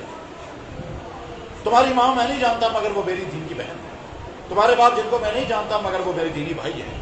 اور جب ان کا بچہ بگڑ جائے گا, تباہ ہو جائے گا, جیسے اس کو دکھ اور غم ہوگا, اسی طرح سے مجھے بحیثیت مسلمان, بحیثیت مومن اور بحیثیت دینی بھائی ہونے کے مجھے بھی دکھ. اور جیسے کوئی ایمان والا پسند نہیں کرے گا میرا بچہ بگڑ جائے, وہ یہ بھی پسند نہیں کرے گا کہ کوئی بھی امت کا بچہ بگڑ جائے. اس لیے تم جوان اپنی جوانی پر ظلم مت کرنا. قرآن کی آیتیں اور ساری حدیثیں میں نے اسی لیے پڑھی تھی, بس یہ چیپٹر میں نے ختم کر دیا. ظلم کی دوسری قسم وہ ہے کہ جو انسان دوسروں پر کرتا ہے, اس ظلم سے ساری دنیا بھری ہوئی ہے. اس ظلم سے ساری دنیا بھری ہوئی ہے, جس کے بارے میں اللہ کے نبی علیہ السلام نے فرمایا من ضارہ اللہ, جو دوسرے کو ضرر پہنچائے اللہ اس کو کہاں چھوڑے گا, اس کو بھی ضرر پہنچا کر کے. جس کے بارے میں اللہ کے نبی علیہ السلام نے فرمایا اللہ یہ فرماتے ہیں میں نے اپنے اوپر ظلم حرام کر رکھا ہے, تم بھی ایک دوسرے کو ظلم مت کرو. جس کے بارے میں اللہ کے نبی فرماتے ہیں اتق دعوت المظلوم, مظلوم کی بددعا سے بچو, اس لیے کیا مظلوم کی آہ اور اللہ کے فیصلے میں کوئی دیر نہیں کہ فوراً آسمانوں میں پہنچ جاتی ہے. یہ حدیث بخاری میں ہے, اس میں الفاظ اس طرح سے اتقی بچنا, دعوت المظلوم, مظلوم کی آہ سے, آپ ظلم کرو. فَإِنَّهُ لَيْسَ بَيْنَ اللَّهِ وَبَيْنَهُ حِجَابٌ, اللہ اور اس کی آہ کے درمیان کوئی رکاوٹ نہیں ہے. اور یہ حدیث ایک اور جگہ پر آئی ہے مگر وہ بخاری میں نہیں ہے, وہ دوسری کتاب میں ہے, غالباً مسند احمد بن حنبل یا کس میں ہے, اس میں یہ لفظ ہے مظلوم کی بددعا سے بچنا, چاہے وہ مظلوم غیر مسلم کیوں نہ, چاہے وہ لوگ کافر ذرا کافر پر تم ظلم مت.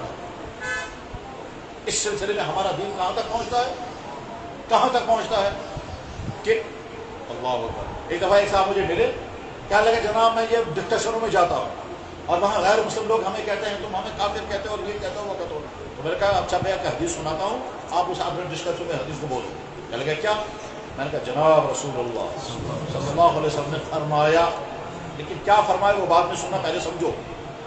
مسلم سوسائٹی ہے, مسلمان ملک ہے, مسلمان میجارٹی ہے, اور وہاں کوئی غیر مسلم یا وہیں کا باشندہ ہے, یا بزنس کر رہا ہے, یا جاب کر رہا ہے, یا ویزا پر آیا ہوا ہے.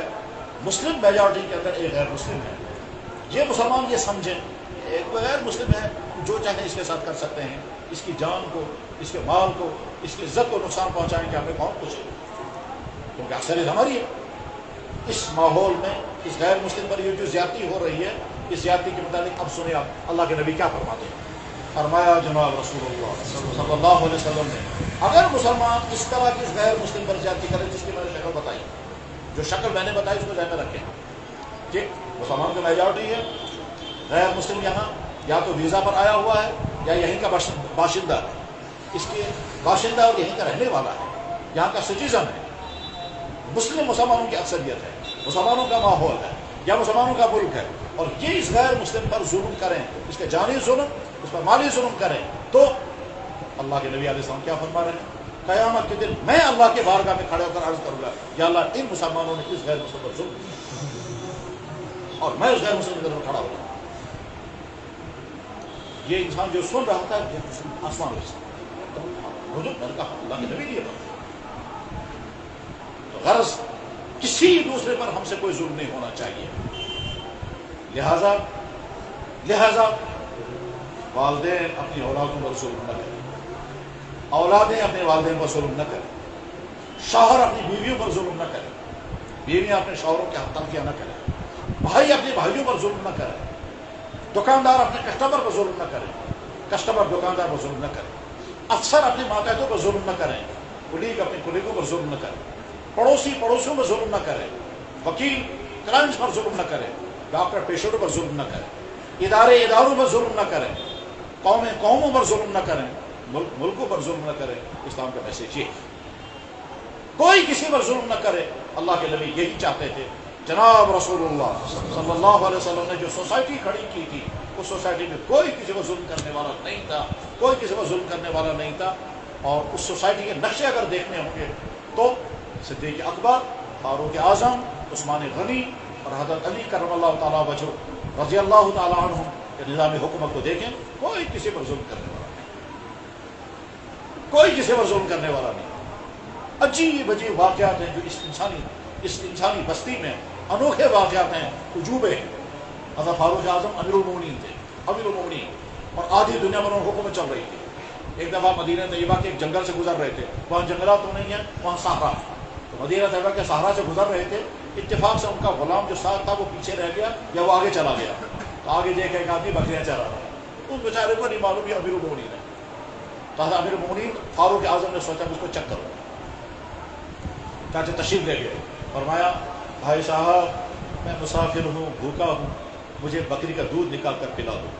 اس نے کہا بکری میری نہیں ہے, وہ مالک کی بکری ہے, میں اس کے مالک کی اجازت کے بغیر کیسے تمہیں دودھ پلا سکتا ہوں. فاروق اعظم نے کہا مالک کو کیا پتا چلے گا. اس نے کہا میں نہیں پلا سکتا دودھ مالک کی اجازت کے بغیر. فاروق اعظم نے کہا چلو پھر میں دوسری شکل بتاتا ہوں, مجھے بھی فائدہ ہوگا تم کو بھی فائدہ ہوگا. اس نے کہا کیا. کہا بکری تم مجھے بیچ دو, میں تمہیں پیسہ دوں گا, پیسہ تمہاری جیب میں, بکری میری, بکری کا دودھ میں پیوں گا, میرے لیے حلال ہوگا کیونکہ بکری میری ہے, تم کو جیب میں پیسہ ملے گا. اس کے بعد اگر مالک تم سے آ کر پوچھے گا میری بکری کہاں گئی, تم کہنا بھیڑیا کھا گیا. بھیڑیا تو کھاتا ہی رہتا ہے بکری, وہ تو ہوتا ہی رہتا ہے. اس نے کہا, اس کو نہیں معلوم یہ فاروق اعظم ہے, اس نے کہا ہے فلاں نے, وہاں جو الفاظ آئے ہیں یا حاضر, او بھائی صاحب مالک کو تو میں جواب دے دوں گا مگر اللہ کو کیا جواب دوں گا. فائن اللہ, اللہ کہاں ہے وہ تو دیکھ رہا ہے مجھے. فاروق اعظم نے کہا الحمدللہ الحمدللہ, جب امت میں یہ مزاج ہوگا کوئی کسی کو ظلم نہیں کر سکتا. غرض یہ کہ دوسروں پر ظلم کسی بھی طرح سے, کرسی کو انسان ذریعہ بناتا ہے ظلم کرنے کا, جوانی کو انسان ذریعہ بناتا ہے ظلم کرنے کا, پاور کو انسان ذریعہ بناتا ہے ظلم کرنے کا, اتھارٹی ہاتھ میں اس کے ذریعے انسان ظلم کرتا ہے. میں اسے چند مثالیں بتاتا ہوں. ڈاکٹر کے بعد پیشنٹ آیا اور ڈاکٹر کو اندازہ ہو رہا ہے کیا کہ بیماری کچھ زیادہ خطرناک نہیں ہے, لیکن پھر بھی اگر غیر ضروری ٹیسٹ وہ اسے کرا رہا ہے تاکہ وہ اسے کمیشن دے گا, یہ ظلم. پیشنٹ کو بیچارے کو نہیں معلوم مجھ سے کیا کروایا جا رہا ہے, وہ ڈاکٹر جانتا ہے اور وہ لیب والے جانتے ہیں کیا پر ان کی سیٹنگ کیا ہے. واسطے رائج بہت کم ڈاکٹر بچے ہوئے ہیں اور مبارک ان کو جو بچے بھی ہوں گے, ورنہ تو اکثر ڈاکٹر کے پاس پیشنٹ پہنچ گیا, اس سے سوچے یہاں اگر میں علاج کروں گا تو یہاں کوئی زیادہ مجھے پیسہ نہیں ملے گا. اس کو بہانہ کر کے کہتا ہے فلاں آپ پرائیویٹ ہاسپٹل میں آئیں گے وہی میں علاج کروں گا کیونکہ وہاں اس کو الگ سے فیس دیں وغیرہ. ڈاکٹر کے پاس ایک کمپنی آتی ہے کہ ہم فلاں دوائی بنا رہے ہیں, آپ ہماری دوائی اتنا آگے چلاؤ گے ہم آپ کو یہ سب دیں گے, ٹھیک ہے. اور اس کے بعد ڈاکٹر کو بہت بڑا گفٹ لینا ہے یا دنیا بھر کا ٹرپ کروانا ہے یا کوئی اور چیز دینی ہے, اور ان کی دوائیاں کو سپلائی کروا رہا ہے. اس کو نہیں معلوم بیماروں کو میں کیا کیا کھلا رہا ہوں کیونکہ مجھے وہاں سے پیسہ لینا ہے. اور میڈیکل کی دنیا میں کیا کیا ظلم ہوتے ہیں اس کی تفصیل تو ہم ہسپتالوں میں جا کر کے بتا سکتے ہیں, اور ڈاکٹروں سے جب سنتے ہیں تب پتہ چلتا ہے. عدالتوں میں ہمارا وکیل جانتا ہے کیس یہ ہے, لیکن کھینچنے کے لیے غیر ضروری لمبائی کرنے کے لیے, اور آخر میں کلائنٹ کہتا ہے ہزاروں لاکھوں روپے اس نے مجھ سے کھینچ لیے اور کیس کچھ بھی نہیں تھا. ہر آدمی سمجھے میں جو کر رہا ہوں یہ صحیح ہے. ہمارا دکاندار کسٹمر کے ساتھ جو کرتا ہے, فراڈ مال بیچے گا, دھوکے کا مال بیچے گا, ایکسپائر مال بیچے گا, نمبر 2 کا مال بیچے گا, نمبر اول کہتا ہے اور قسمیں کھا کر کے کہتے ہیں یہ ظلم، یقیناً ظلم ہے۔ حتیٰ کہ غلط چیز بیچے گا، مرے ہوئے مرغے بیچے گئے۔ جناب والا مجھے فون کیا ایک صاحب نے کشمیری دلی سے، کہنے لگا میری بیٹی بیمار ہو گئی ہے، کینسر پیشنٹ ہے، بلڈ کینسر ہے اور ایک ہی بیٹی ہے۔ میں نے کہا اللہ تعالیٰ رحم فرمائے، خود ہی وہاں سے کہتا ہے، کہنے لگا میں نے بڑی غلطیاں کر رکھی ہیں۔ اب غلطیاں سنا رہا ہے وہ، کہنے لگا میں سال تک جموں سے آنے والی پولٹری مرغے مرے ہوئے ہوتے تھے اور ہم ان کو گردن کاٹ کر کے اور پیر نکال کر کے ہوٹلوں کو سپلائی کرتے تھے اور ہوٹل والے کھلا رہے لوگوں کو تندوری چکن کھا رہے لوگ اور یہ مرے ہوئے۔ ہوٹل والوں کے ساتھ سیٹنگ کر رکھی ہے اور وہ ہوٹل والے کیا کر رہے ہیں کہ صاحب بون لیس چکن کباب کھلائے جا رہے ہیں اور وہ دراصل وہی مرے ہوئے تھے۔ تو ہر بزنس مین دیکھے اپنے آپ کو، اللہ نے آپ کو بزنس دیا اور یاد رکھنا چاہیے بزنس مین اپنے بزنس کے بیس پر جنت کما سکتے ہیں اپنی دکان پر بیٹھ کر۔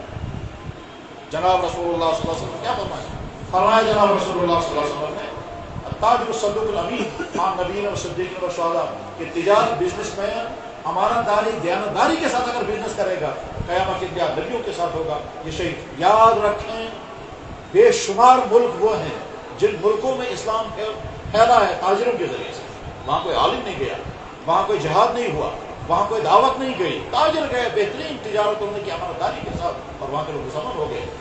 ملیشیا انڈونیشیا میں نے وہاں کے علماء سے خود بات کی، کہنے لگا ہمارے یہاں بزنس مینوں کی بڑی آؤ بھگت ہوتی ہے کیونکہ ہمارے یہاں بزنس مینوں کے ذریعے سے اسلام پہنچا ہے۔ میں نے کہا ہاں ہمارے کشمیر میں اولیاء کے ساتھ بڑی محبت کی جاتی ہے کیونکہ وہاں اولیاء کے ذریعے اسلام پہنچا ہے، اور مصر میں صحابہ سے بڑی محبت ہوتی ہے اس لیے کہ مصر میں صحابہ کے ذریعے اسلام پہنچا، جن کے ذریعے سے اسلام کی دولت جن ملکوں میں پہنچی ہے وہاں ان سے محبت ہوتی ہے اور ہونی بھی چاہیے۔ تو بزنس اللہ نے آپ کو دیا ہے، اس بزنس کو نہ دوسروں پر ظلم کا ذریعہ بنائیں نہ اپنی ذات پر ظلم کا ذریعہ۔ گھروں میں یہاں جو ظلم ہوتا ہے شوہروں کے ذریعے بیویوں پر، بیویوں کے ذریعے شوہروں پر رفتاریاں، حتیٰ ایسی دردناک کہانیاں سامنے آتی ہیں آپ کی حیران ہوتا ہے اور روز وہ کہانیاں ہم سنتے ہیں۔ بہرحال ہر انسان دیکھے کہ میری زبان میرے ہاتھ سے کسی پر کوئی زیادتی نہ ہو، کسی پر کوئی ظلم نہ ہو۔ ظلم اللہ کو کسی بھی حال میں پسند نہیں ہے، کسی بھی حال میں پسند نہیں ہے۔ ہمارے یہاں کتابوں میں یہ لکھا ہوا ہے اللہ تعالیٰ کفر کی حکومت کو تو برداشت کر لیتے ہیں، ظلم کی حکومت برداشت نہیں کرتے۔ اب کب الٹ دیں گے، کب کس طرح سے ظالموں کا کیا انجام کر دیتے ہیں یہ وقت پر آتا ہے، لیکن اللہ اس کو برداشت نہیں کرتے ہیں۔ اسی لیے قرآن کریم اللہ تعالیٰ فرماتے ہیں میں نے اپنے اوپر ظلم حرام کر رکھا، تم بھی ایک دوسرے کو ظلم مت کرو۔ میرے بھائی اب جس سلسلے میں اسلام اتنا حساس ہے، اتنا حساس، چھوٹی چھوٹی باتوں کو بھی کہتے ہیں یہ بھی مت کرنا۔ جناب رسول اللہ صلی اللہ علیہ وسلم نے فرمایا کہ اعلان مت کرنا، بخاری میں حدیث ہے، امام بخاری نے ظلم کا باب لگا، مظالم کا بیان، کیسے کیسے ظلم سماج میں ہوتے ہیں، ان مظالم کے بیان میں ایک حدیث نقل فرمائی نہى النبی صلی اللہ علیہ وسلم عن القران، اللہ کے نبی علیہ السلام نے قران کرنے سے منع فرمایا، اللہ کے نبی نے قران کرنے سے منع۔ تو قران کو سمجھ لیں قران کیا چیز ہے، اب دیکھیں کتنی چھوٹی سی چیز ہے، قران کرنے سے منع فرمایا کتنی چھوٹی سی چیز ہے۔ دو آدمی بیٹھ کر کھجوریں کھا رہے ہیں، ہر چیز ایک کھجور میں 10 پیس ہے، 10 پیس۔ اگر ایک آدمی 2 ایٹ اے ٹائم اٹھا لے گا، 2 پیس ایک ساتھ اٹھائے گا اور کھائے گا تو لاسٹ میں کیا ہوگا، اس نے 6 کھائے، اس نے 4 کھائے، یہ جو 2 اس نے ایک ساتھ اٹھا لیے اس نے ظلم کیا۔ اللہ کے نبی فرمایا خبردار کی غلطی مت کرو، اس پر بھی اللہ کے نبی نے سخت منع کیا، خبردار کی غلطی مت کرو۔ یہ ہم دونوں بیٹھ کر کے کھجوریں کھا رہے ہیں، 10 پیس پلیٹ میں، ظاہر ہے ایک ایک کھائیں گے تو 5 اس کو آئیں گے، 5 اس کو ملیں گے، لیکن میں نے کیا کیا 2 ایک ساتھ اٹھا لیا، 2 ایک ساتھ اٹھا لیے، اٹھانے کے بعد پھر کیا کیا، میں نے کہا صاحب میں نے 2 ایک ساتھ اٹھا لیے، اب اس کے بعد لاسٹ میں کیا ہوگا، میں نے 6 کھا لیے، اس نے 4 کھائے، تو میں نے ایک جو زیادہ کھایا، اللہ نے فرمایا ظلم، فرمایا نہى النبی صلی اللہ علیہ وسلم، میں حوالہ دے رہا ہوں بخاری شریف کتاب المظالم، اس میں یہ حدیث موجود ہے، اور یہاں کتاب الاکل والشرب کھانے پینے کا بیان، اس چیپٹر میں بھی یہ حدیث موجود ہے۔ اللہ کے نبی اس کو بھی برداشت نہیں کرتے کہ آپ 2 پیس کھائیں گے۔ یہ کہاں پرانے کشمیری کہا کرتے تھے جب یہ تراویح میں بیٹھ کر کھاتے تھے تو پرانے زمانے میں، آج تو نہیں ہوگا یہ، پرانے زمانے میں کیا کہتے تھے، وہ جو تقسیم کرنے والا گوشت والا ہوتا تھا تو ہڈی اس کو دیتا تھا، گوشت کو دیتا تھا۔ جی معاذ و پانا سے بڑی گئی بند. خیر یہ تو میں لطیفے کر میرے بھائی ہمارا دین اس سلسلے میں اتنا حساس ہے کسی پر. اسی لیے اللہ کے نبی علیہ نے فرمایا سڑکوں پر مت بیٹھا کرو. فرمایا ایاکم الجلوس فی الطرقات، خبردار سڑکوں پر مت بیٹھا کرو، کیونکہ ظلم گزرنے والوں پر یہ ظلم، گزرنے والوں کو تکلیف ہوگی. ٹریفک قوانین آج ہیں، آج ٹریفک والوں نے قوانین بنائے. ہمارے نبی نے 1400 سال پہلے ٹریفک قوانین بنایا. سڑکوں پر مت بیٹھنا، راستے بند مت کرنا، تکلیف مت دینا. بلکہ یہ بھی فرمایا اگر تمہیں سڑکوں میں بیٹھنے میں، بلکہ جناب رسول اللہ صلی اللہ علیہ وسلم یہاں تک فرمایا بخاری میں حدیث، سبحان اللہ، آپ نے فرمایا اللہ نے ایک انسان کو اسی پر مغفرت کر دی کہ اس نے سڑک میں پڑا ہوا کانٹا اٹھا دیا اور دائیں پڑھ کر دیا تاکہ گزرنے والوں کو کانٹا نہ چپ جائے. اللہ نے فرمایا اسی پہ تیری مغفرت. ہم گاڑیاں کھڑی کریں گے، مال سڑکوں پر لگائیں گے، ٹھیک پارکنگ بنائیں گے، اور اس کے بعد خود اگر ایک انسان دیکھ رہا ہے ٹریفک رکا ہوا ہے اور ہم نے اپنی گاڑی آگے نکالی اور آگے نکالنے کے بعد اور ٹریفک رک گیا، یہ بھی ظلم ہے. اگر مسلمان سمجھے اور ٹھیک ان اصولوں پر زندگی گزارے تو رحمت ہی رحمت ہے. اللہ نے بہت بڑی نعمت ہمیں عطا فرمائی یہ پانی. کشمیریوں کا ظلم ہے اس پانی پر، ساری گندگی اسی پانی میں ڈال رہے ہیں. اللہ کے نبی نے کیا فرمایا؟ فرمایا اتقوا الملائن الثلاثہ، 3 لعنت کا حقدار بننے والی چیزوں سے اپنے آپ کو بچانا.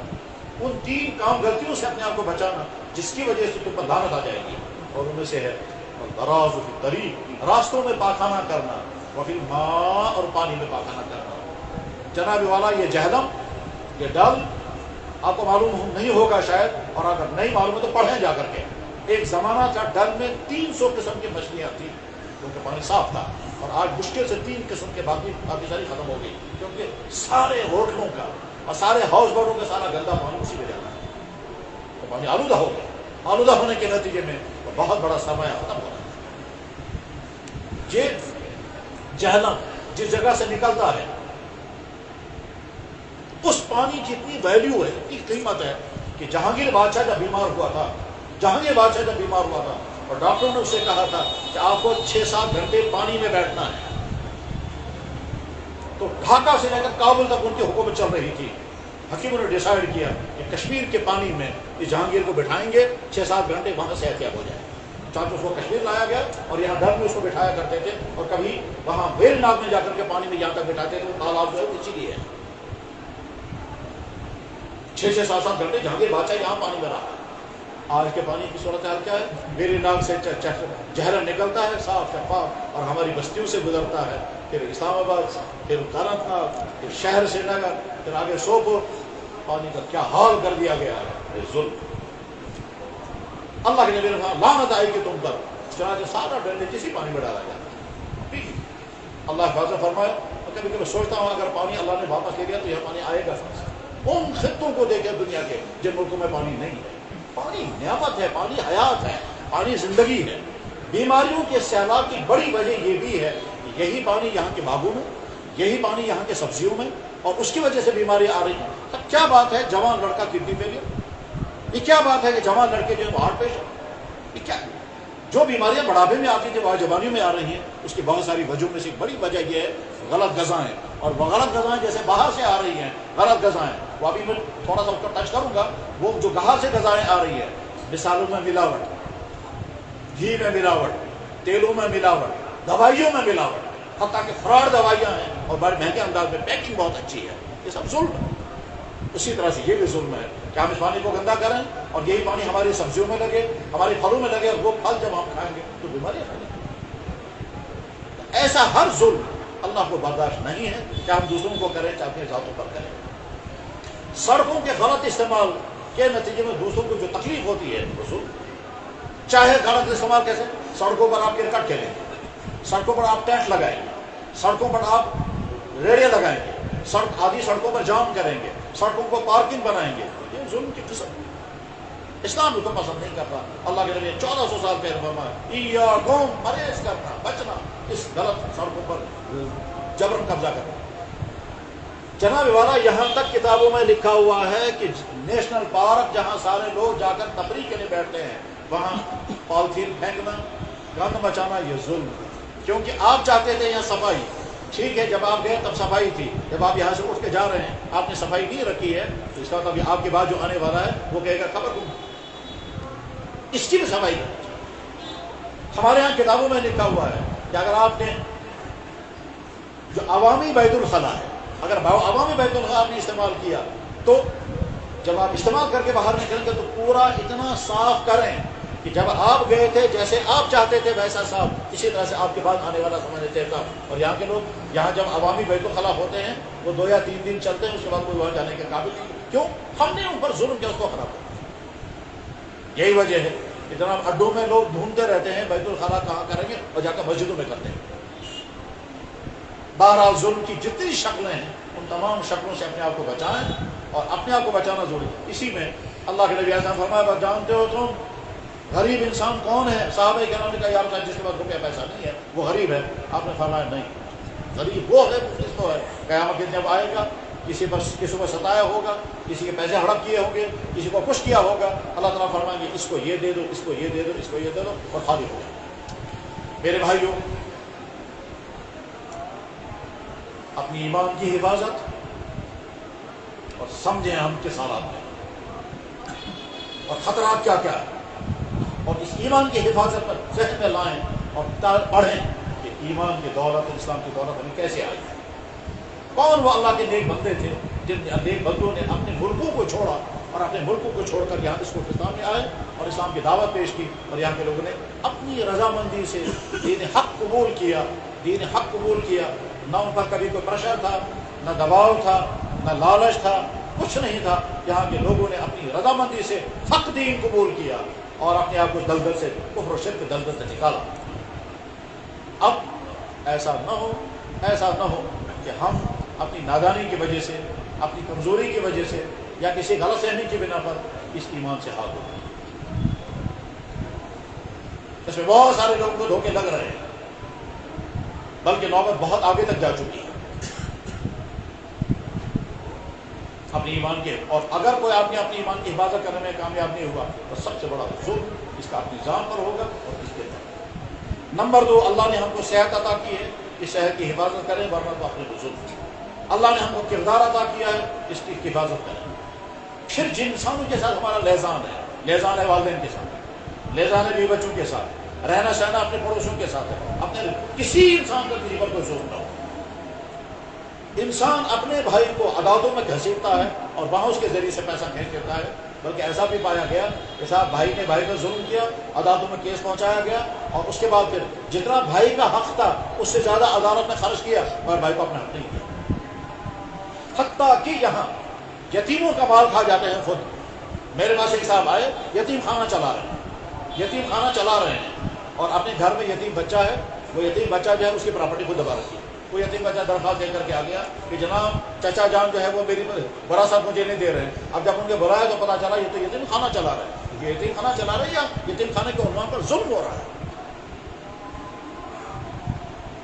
جب کوئی قوم ظلم کرتی ہے اپنے ماحول کے اندر تو پھر اللہ تعالیٰ شامل کبھی قسم کے سزا، ان سزاؤں میں سے ایک سزا یہ بھی ہوتی ہے کہ ظالم مسلط کر دیے جاتے ہیں۔ وہ تم جو اپنے لیول پر تم کر رہے ہو وہی تم کو واپس ہوگا۔ ان اللہ لا یظلم الناس شیئا ولکن الناس انفسهم یظلمون۔ میرے بھائی، اللہ نے ہم کو دین حق عطا فرمایا ہے، اس دین حق میں ایمان بھی ہے، اخلاق بھی ہے، کردار بھی ہے، حرام سے بچنا بھی ہے، اور کسی انسان کو تکلیف پہنچانا نہیں ہے۔ اللہ کے نبی چاہتے ہیں میرا امتی ایسا ہو اس سے کسی کو دکھ نہ پہنچے، اس سے کسی کو تکلیف نہ پہنچے، یہ اپنے آپ کو بھی تکلیف نہ پہنچائے اور دوسروں کو بھی تکلیف نہ پہنچائے۔ اور قرآن نے جب جناب رسول اللہ صلی اللہ علیہ وسلم سے تعارف کرا تو کیا کرا؟ فرمایا میرا یہ نبی تمہارا ہمدرد ہے اس سے بھی زیادہ جتنے تم خود اپنے ہمدرد ہیں۔ اور انہی مظالم میں سے، ظلموں میں سے ایک قسم وہ ہے کہ جو آج یہاں ہمارے معاشرے میں ہے، شادیوں کے فضول رسمیں، وہ ظلم ہو رہا ہے۔ کیا ظلم ہو رہا ہے کہ جناب جو دولت آپ کو اپنے بچوں کے لیے چھوڑنی تھی وہ دولت آپ اڑا رہے ہیں شادیوں کے غلط رسوم پر۔ یہ تو بچوں کا حق تھا آگے۔ اگر کاش یہاں کے لوگ سمجھتے اور وہ شادیوں کے غلط رسموں سے اپنے آپ کو بچاتے، یہاں کا اربوں روپیہ بچ جاتا اور وہ یہاں کی انڈسٹری میں لگتا۔ بار بار لوگوں کو کہتے ہیں بھائی وہ چیزیں جو تم باہر سے منگوا کر کھا رہے ہو وہ یہی کیوں نہیں اپنی انڈسٹری تم کھڑی کرتے اور کر سکتے ہو؟ مارکیٹ بنی ہوئی ہے۔ آپ جب باہر کا گوشت کھا رہے ہیں آپ اپنا شپ ہسبینڈری کھڑی کر، آپ باہر کے بسکٹ کھا رہے ہیں آپ اپنی اور اپنی فیکٹریاں بنائیں. آپ باہر کی پولٹری کھا رہے ہیں, آپ یہاں اپنی پولٹری کھڑی کرو, آپ کا روزگار بھی ملے گا, آپ کا یہ بھی ہوگا.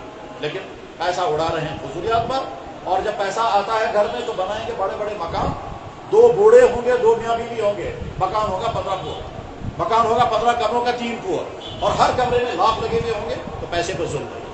اللہ کے نبی نے فرمایا پیسے کو ضائع کرنے سے بچنا. ان اللہ ینہاکم عن قیل وقال واضاعۃ المال, مال برباد مت کرنا, یہ مال منسوخ ہے. اور اس کے بعد اور پیسہ آئے گا تو بہت بڑا لان بنائیں گے, 3 کنال میں ایک بلڈنگ ہوگی اور باقی ساری زمین بند کر کے رکھیں گے, جس زمین کا کوئی فائدہ نہیں ہے. بس پارک ہونی چاہیے. کیا کرنا ہے ان پارکوں کو؟ بس ایک نظر دیکھیں گے اور کچھ ہو جائیں گے, صرف تسکین نظر ہے, اس کے علاوہ اور کوئی فائدہ نہیں. لیکن یہ بات کہنی بھی کڑوی لگتی ہے لوگوں کو. لوگوں نے ان سے منائے سے ترقی میں سے کروں, ترقی اس کا نام نہیں ہے. ہم نے بمبئی میں دیکھا ارب پتی لوگ 3 کمروں میں رہتے ہیں, ایک کمرے میں, جیسے ٹرین کے اندر وہ برتھ ہوتے ہیں ایسے ایک کمرے میں رہتے ہیں, اور اربوں روپے کمانے والے ہیں. ہمارے یہاں مکانوں پر پیسہ برباد کریں گے اور سمجھے میں فخر کی چیز, لان بنا کر کے 3 کنال کا لان زمینوں کو بند کریں گے. کاش یہاں سے اپنی سبزیاں اگائے. اب تو کشمیریوں کا حال یہ ہو گیا کہ وہ اب کھانا بھی شاید دوسروں کے ہاتھ سے ہی کھائیں گے, ورنہ باقی سارے کام دوسروں کے حوالے کرتے ہیں.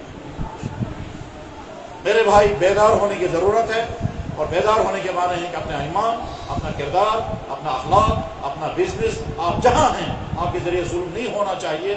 اور اس میں سب سے اہم ترین پارٹ جو ہے وہ یہاں کے دفتروں میں پائے جانے والے ہمارے افسروں سے لے کر چپراچوں تک ان افراد کا ظلم ہے جو آپس میں بھی ایک دوسرے پہ وہ کرتے ہیں اور عوام پر بھی کرتے ہیں. رشوتوں کے ذریعے, کام ٹالنے کے ذریعے, قانون کے غلط اپلائی کے ذریعے, اور لوگوں کو نچاتے نچاتے کیا کیا ظلم کرتے ہیں. اور عجیب بات یہ ہے, یہ کرتا ہے دوسروں پر ظلم, اس پر کسی اور دفتر میں ظلم ہوتا ہے. اس کی شکایت کرے گا, خود کرسی پر بیٹھ کر جو کرتا ہے وہ سمجھ میں نہیں آتا. اور یہ تب تک بات سننے کو تیار نہیں, جب ریٹائر ہو کر باہر آ جاتا ہے تب وہ زمین پر پہنچتا ہے, تب اسے پتہ چلتا ہے میں نے کیا کیا کیا. اور اس کی سزا بھی بعض دفعہ بڑی عجیب لگتی ہے. ایک صاحب مجھے ملے گی شہر میں, کہنے لگا میں ایک ایسی مصیبت میں ہوں جس کا آپ تصور بھی نہیں کر سکیں گے. میں نے کہا اللہ تعالیٰ رحم فرمائے, کیا دلیل؟ کہتا ہے جناب میں جو ہے شام کو سونے لگتا ہوں تو مجھے یاد آتا ہے میں نے دفتر میں یہ بھی کیا, یہ بھی کیا, یہ بھی کیا. اب اللہ تعالیٰ مجھ سے پوچھیں گے, پھر خیال آتا ہے اللہ تو بعد میں پوچھیں گے. وہ آدمی اگر مجھے کبھی سامنے آ گیا جس کے ساتھ میں نے یہ کیا تو میں اس کو کیا جواب دوں گا؟ کہتے ہیں یہ جو ہی خیال آتا ہے میری نیند اکھڑ جاتی ہے, ساری رات جاگتا رہتا ہوں, اور جب نیند نہیں کرتا ساری رات جاگتا ہوں تو اس کی وجہ سے ڈپریشن ہو گیا.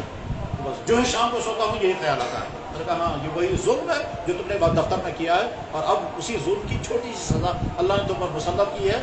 یادوں کی پریشانیاں, کہ پرانا یاد آتا ہے میں نے دفتر میں کیا کیا کیا, اور یاد کی بنا پر تمہاری نیند اڑ گئی ہے. کہہ لگا نیند اڑ گئی ہے, پیدا بھی کام نہیں کر رہا ہے, تو طرح طرح کی بیماریوں میں پھنس گیا اور ظلم کی وجہ سے. بھائیو, ظلم کرنے سے بچو. اپنی زبان کو استعمال مت کرو ظلم کے لیے, اپنے ہاتھوں کو استعمال مت کرو ظلم کے لیے, اپنی جوانی کو استعمال مت کرو ظلم کے لیے, اپنی دولت کو استعمال مت کرو, اپنی کرسیوں کو استعمال مت کرو ظلم کے لیے. ویسا بنو جیسا ہمارا نبی چاہتا تھا. ہمارا نبی رحمت, وہ چاہتا تھا میرا امتی رحمت بننا چاہیے. وآخر دعوانا ان الحمدللہ رب العالمین برحمتک یا ارحم الراحمین. پڑھیں درود شریف اور مختصر سے دعا کریں.